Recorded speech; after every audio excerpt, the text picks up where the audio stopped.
PM Modi आज प्रयागराज में महिला सशक्तिकरण के कार्यक्रम में शामिल होने पहुंचे। इस मौके पर उन्होंने बटन दबाकर 202 टेक होम राशन प्लांट का शिलान्यास किया।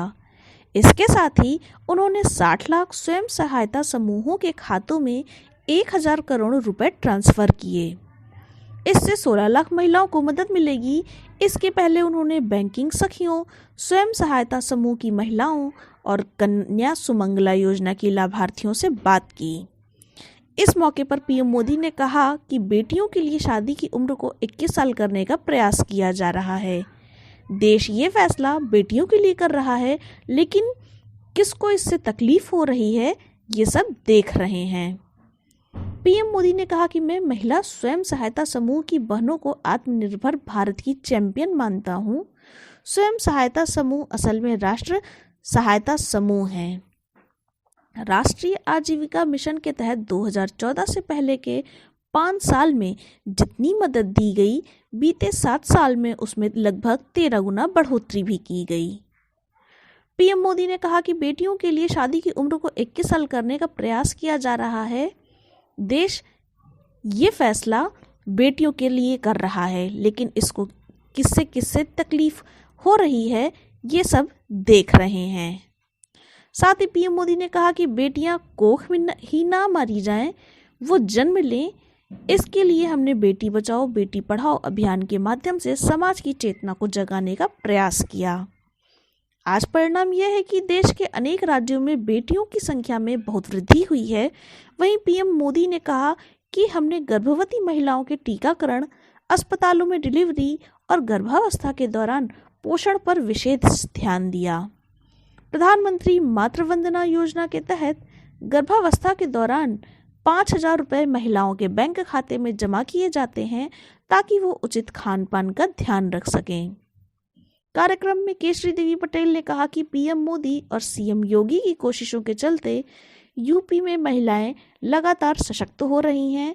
यह डबल इंजन की सरकार ही है जो हमें सशक्त बना रही है। हमें इसे मजबूत रखना है। साथ ही कार्यक्रम में पहुंची भाजपा सांसद हेमा मालिनी ने कहा कि बेटियां बोझ नहीं, बाबुल की रानियां होती हैं। उन्होंने कहा कि बेटियों को आगे बढ़ाना आपका, महिलाओं का काम है। सीएम योगी की तारीफ करते हुए उन्होंने कहा कि मुख्यमंत्री ने बेटियों के लिए कई योजनाएं बनाई हैं। Team digital news India Today, Prayagraj. प्रदेश के कोने कोने से आई हुई हमारी मातृशक्ति, जिनका मैं वंदन स्वागत करती हूँ, अभिनंदन करती हूँ। इस मंच से और फूलपुर लोकसभा प्रयागराज की धरती में मैं उनका सम्मान करती हूँ। साथियों, आप सभी जानते हैं कि 30 साल के राजनीतिक अनुभव में हम लोगों ने जो देखा वो बहुत दूर की बातें हैं। साथियों, जो 7 साल में हमारे देश के प्रधानमंत्री ने हमारे आदि आबादी के लिए जो किया है, हमें लगता है कि वो हम सबके सपनों को पूरा किया है। साथियों, जो सपना हम लोगों ने देखा था, उस सपना को पूरा किया है। इस पावन धरती पर आज मैं अपनी आशा बहुओं से, अपनी देश की आधी आबादी से, अपने स्वयं सहायता समूह से, आंगनबाड़ी केंद्र बहनों से आग्रह और निवेदन करती हूँ कि आज आप इस पावन धरती पर संकल्प लेकर जाएंगी कि 2022 में कमल खिलाना है और भारतीय जनता पार्टी की सरकार लाना है। भारत माता की गंगा, यमुना, सरस्वती के पावन तट पे बसा प्रयागराज की धरती के हम शीश झुकाए के प्रणाम करत है। ईऊ धरा है जहां धर्म, ज्ञान और न्याय की त्रिवेणी बहत, तीर्थन के तीर्थ प्रयागराज में आए के हमेशा ही एक अलग ही पवित्रता और ऊर्जा का एहसास होता है। पिछले वर्ष फरवरी में हम कुंभ में इस पवित्र धरती पर आवारहन सब संगम में डुबकी लगा के अलौकिक आनंद के अनुभव प्राप्त किए रहे।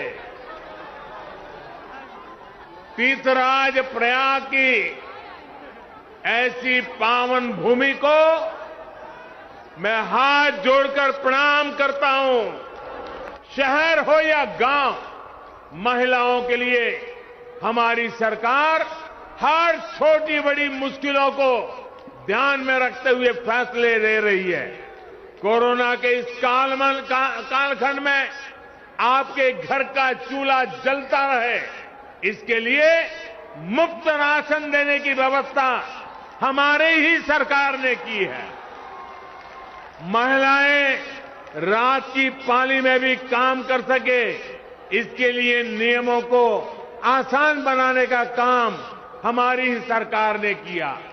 खदानों में महिलाओं के काम करने पर जो कुछ बंदिश थी वो हमारी ही सरकार ने हटाई है। देश भर के सैनिक स्कूलों के दरवाजे लड़कियों के लिए खोल देने का काम हमारी सरकार ने किया है। साथियों, बिना किसी भेदभाव, बिना किसी पक्षपात, डबल इंजन की सरकार बेटियों के भविष्य